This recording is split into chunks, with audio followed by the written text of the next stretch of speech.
Hey, welcome to Harmony Within. Uh, if you are listening to this on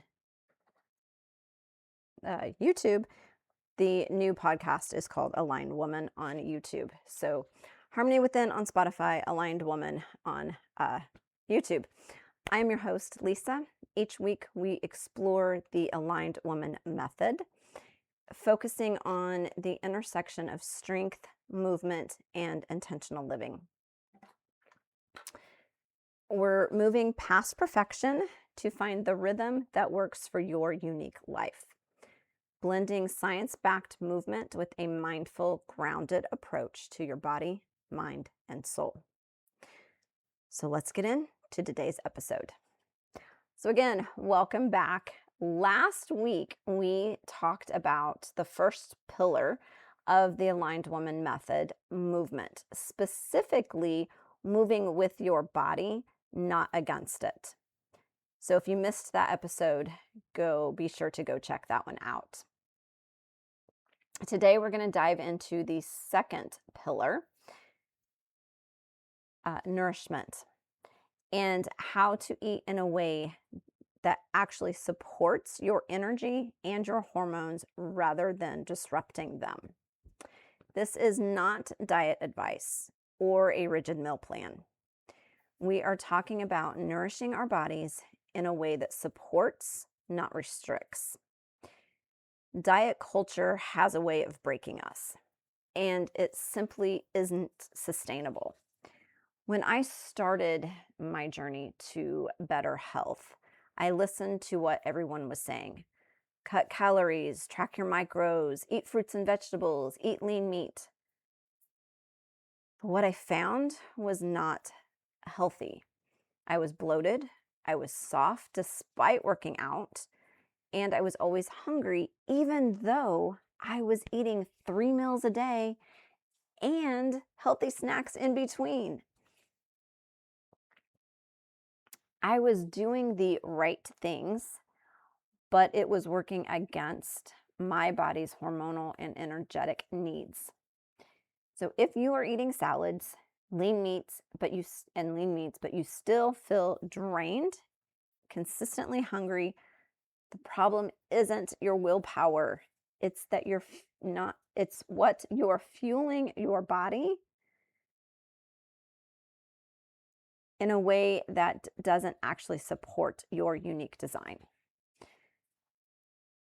So I want you to think about how you walk through the grocery store.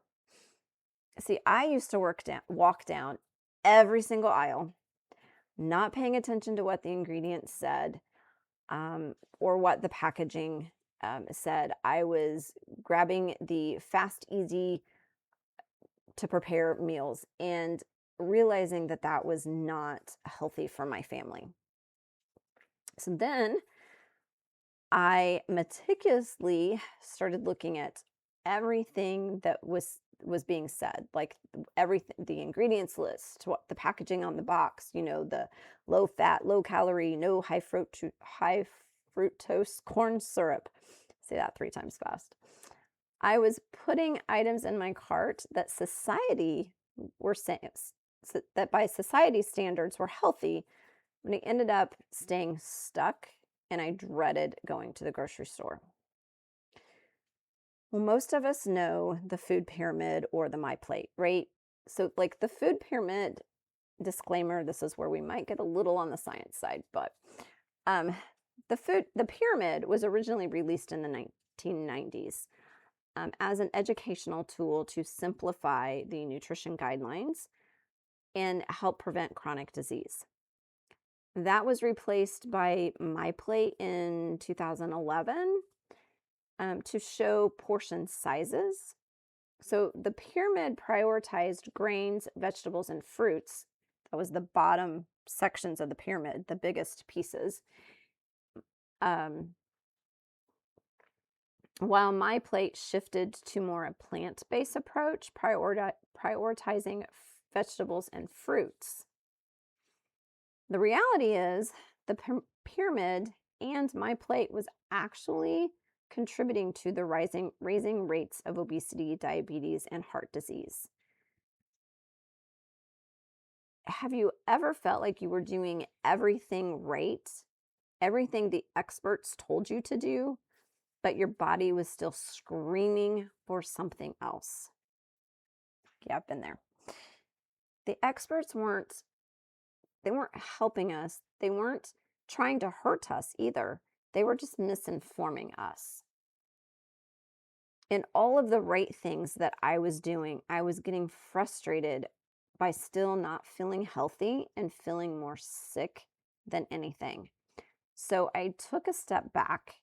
I looked at what I was eating, how I felt after I ate, and how often I was actually hungry versus the boredom and stress eating.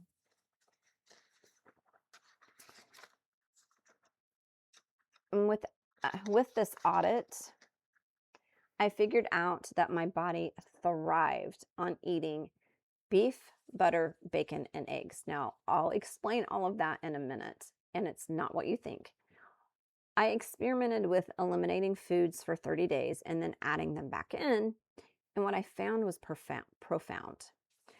When I eat protein and fat, I have better cognitive function, energy, and I feel my healthiest. I don't crash midday. I'm no longer hangry. I stay full longer. The bloat is gone. So for me, moving away from the standard American diet to a proper human diet was life-changing. My food choices are about getting it back to eating like humans were meant to eat, real foods. So instead of following marketing strategies masquerading as health advice,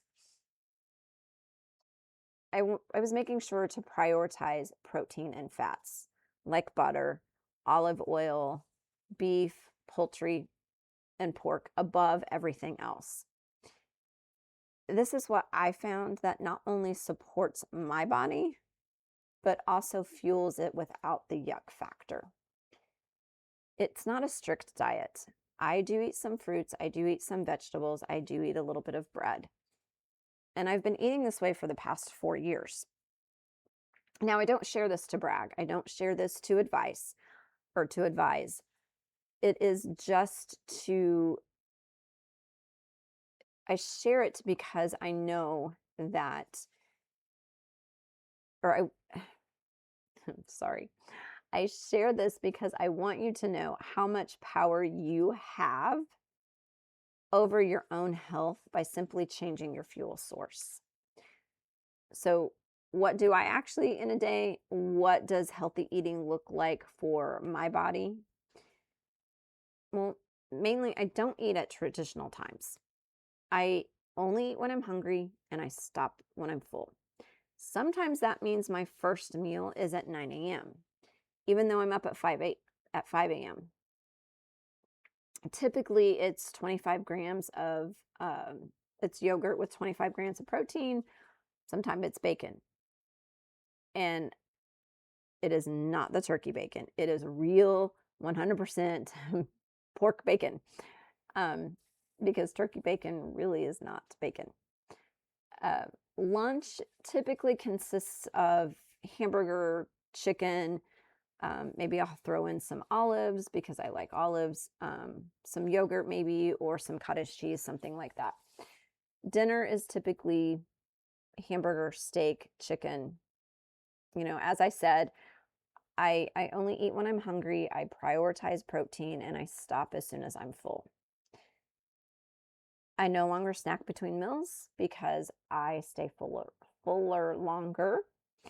I no longer have that shaky, hangry feeling midday where I need to have a snack to make it through dinner. I don't have that anymore. So my main point is this. It's that your nourishment has to be something that you actually enjoy, or you'll never stick to it long term. That doesn't mean eating cake all day, even though cake is great. Well, it's really not. See, sugar is not our friend either. In fact, it could be the very thing that is silently killing us. Um, I actually eliminated all sugar, including fruits and sugar substitutes, for 9 months out of a 12-month goal. In that journey, I found that I was better without the sugar. My brain fog was gone, my blood sugar felt more stable, and I stopped having those dizzy spells. Those slight blackouts where sometimes the room would just go dark when you stand up. So now I do limit my sugar, and I am working toward a full 12 months without it, just because I personally feel better without having the sugar. So the key takeaway is this: the food we eat should fuel your body in a way that minimizes crashes, sugar spikes, bloating, and feeling off. So here are some practical tips. Eat whole foods. If you can't pronounce it or you don't know what the ingredient actually is, don't eat it. Simple ingredients, and the fewer ingredients, the better.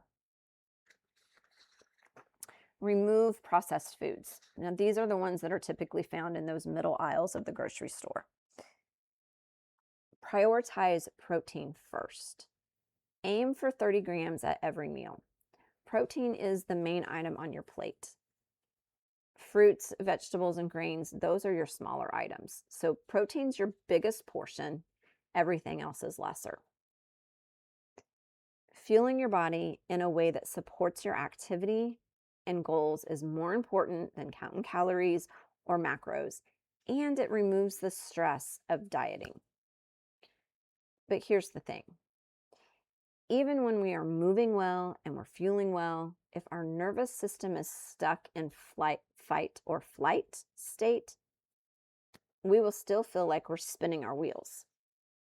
That's why the next pillar of the Aligned Woman Method is all about the nervous system regulation.